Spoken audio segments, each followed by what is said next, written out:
अब ये जो FCI है, गवर्नमेंट इसे कहती है को 35 रुपए में बिकना है तो बेच दीजिए, आपको बेचना है 40 रुपए में बेच दीजिए, लेकिन FCI के पास जाइएगा तो कितने में बेचिएगा? 25 रुपए में। सोचिए, आप मेहनत किए, खेत आपका, आप दिन रात जानवर की तरह काम किए हैं, उसमें ये बात फिक्स है कि लगभग 30 से 35% ऐसे लोग हैं।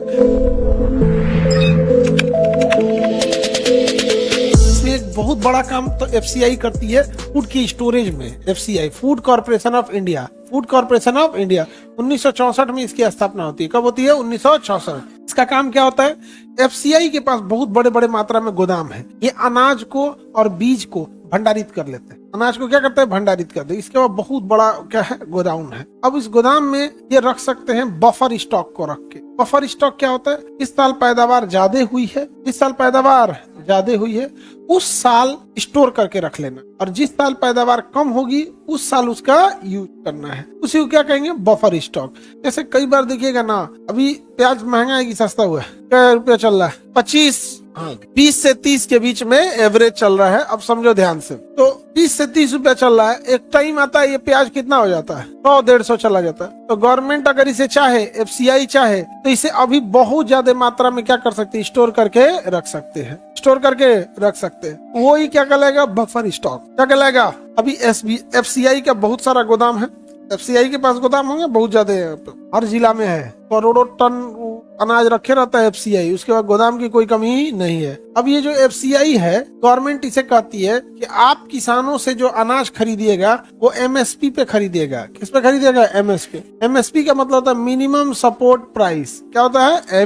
Minimum support price. Minimum support price का मतलब होता है कि सरकार जो मुख्य फसल है, जैसे सोयाबीन है, दाल है, चना है, गेहूं है, चावल है, धान है, ये सब चीजों पे सरकार पहले ही मूल्य फिक्स कर देती है किसानों से कि आप इस फसल को लगाइए, इतना में बेचना है बेच दीजिएगा, लेकिन हम गारंटी लेते हैं कि अगर नहीं बिका तो हम इतने मिनिमम इस प्राइस में तो हम खरीद ही लेंगे। जैसे अभी 18 की 19 गेहूं का कितना है GMSP?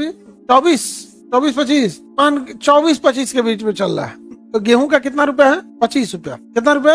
25। तो आपका मन, आप गेहूं चाहे जितना में बेचना है बेच दीजिए, आपको 35 रुपया में बिकना है तो बेच दीजिए, आपको बेचना है 40 रुपया में बेच दीजिए। लेकिन सरकार कहती है कि अगर कोई 25 रुपया से कम बेच रहा है, आप उसके पास मत जाइए, आप हमारे पास आ जाइए, हम खरीद लेंगे। कितने में? 25 रुपये। ये कहता है कि मिनिमम सपोर्ट प्राइस है, किसानों को सपोर्ट करने के लिए मिनिमम प्राइस सरकार फसल बोने से पहले ही डिसाइड कर दे। समझ में आ गया? अब गेहूं के लिए कितना डिसाइड किया है? 25 रुपया। तो आपको गेहूं चाहे जितना बेचना है बेच दीजिए, लेकिन FCI के पास जाइएगा तो कितने में बेचिएगा? 25 रुपया में। सरकार ने तो बड़ा अच्छा काम किया। FCI को कहा भी है कि तुम्हें टारगेट देते हैं, तुमको इतना गेहूं खरीदना है। अब जाइएगा बेचने ने FCI में, कहेगा कि बोरा नहीं है, कल आइएगा। पता है कि इसको 2-3 बार लौटाएंगे ना तो इसका डीजल का पैसा उतना जल जाएगा। गेहूं वहां से आया है। ऐसा कांड करेंगे सर कि आप वहाँ बेचिए नहीं पाइएगा। अब मजबूरी में उसी का एक आदमी को रख देगा, कहेगा कि ला ना हम ही खरीद लेते हैं 18 रुपए। आपका गेहूं कितने में खरीद लिया?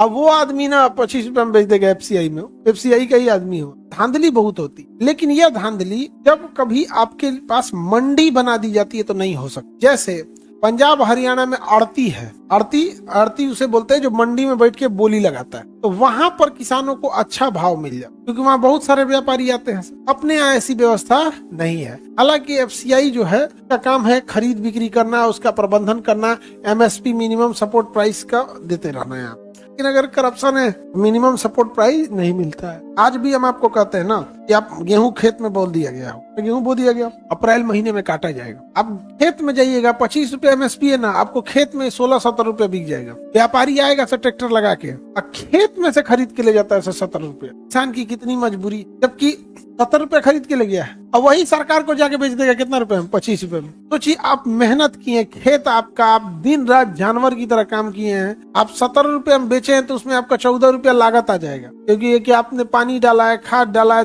3 महीना मेहनत किए हैं, फिर उसके बीज खरीद के लाए थे, 14 रुपया लागत आ जाएगा। आप 3 रुपया के मार्जिन पे कितना में बेच दिए? 70 रुपया। उठा के बेच देगा सीधे FCI में बिना कुछ कहिले।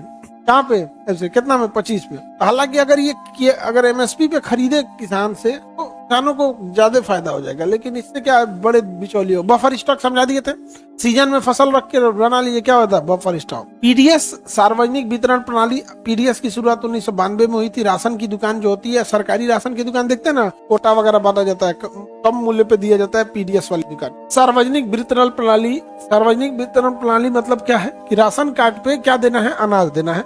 इसकी कई योजनाएं थे, अंत्योदय अन्न योजना था, अन्नपूर्णा योजना और प्रधानमंत्री गरीब कल्याण योजना। इन तीनों ही योजनाओं का एक ही उद्देश्य है, कम दाम पर गरीबों को अनाज उपलब्ध कराया जाए। कम दाम पर क्या किया जाए, अनाज उपलब्ध कराया जाए। जैसे अंत्योदय कार्यक्रम में 2 रुपया गेहूं और 3 रुपया चावल, 2 रुपया गेहूं और 3 रुपया चावल के रेट से उपलब्ध कराना था। मैक्सिमम कितना केजी तक, 35 केजी तक। तो उसी तरह से प्रोग्राम बाई प्रोग्राम बदलते गया, लेकिन इसका मुख्य काम यही है कि जो लोग कमजोर हो गए हैं आर्थिक रूप से, उन्हें सस्ते दाम पर क्या किया जाए, उपलब्ध कराया जाए। लेकिन जब कोविड आया तो प्रधानमंत्री गरीब कल्याण योजना के तहत उसे क्या दिया गया, खाद्य चीजें मुफ्त में दी गई। क्योंकि देश की आबादी एक इतनी बड़ी आबादी है, इस जो राशन कार्ड में राशन ले रहे हैं, आज भी अनाज जो ले रहे हैं, उसमें ये बात फिक्स है कि लगभग 30 से 35% ऐसे लोग हैं जो राशन नहीं लेने के हकदार हैं, बावजूद कर रहे हैं मिल रहा है तो लेने में क्या जा रहा है। उनका लॉजिक ये है कि मिल रहा है तो खरीदने में क्या जा रहा है, लेने में क्या जा रहा है। लेकिन ये भी बात हकीकत है कि जितने लोगों को राशन मिल रहा है, उसमें से 50 से 60% ऐसे लोग हैं जो उसी पे डिपेंडेंट है, उनको लेना मजबूरी है वो राशन। समझ में आ रहा है? आगे बढ़े तो सार्वजनिक, ये सब चीजें तो बहुत पहले से चल रहा है भारत में, आज ही के समय, अलाउद्दीन खिलजी के समय से चल रहा है। बाजार नियंत्रण प्रणाली, मूल्य नियंत्रण प्रणाली आज से चल रहा है, कब से चल रहा है, अलाउद्दीन खिलजी के टाइम से चल। अब बफर स्टॉक तो बढ़ा दिए, बफर स्टॉक जरूरी है कि नहीं? अच्छा, इतना बफर स्टॉक होने के बाद भी प्राइस आगे पीछे हो जाता है कि नहीं हो जाता है?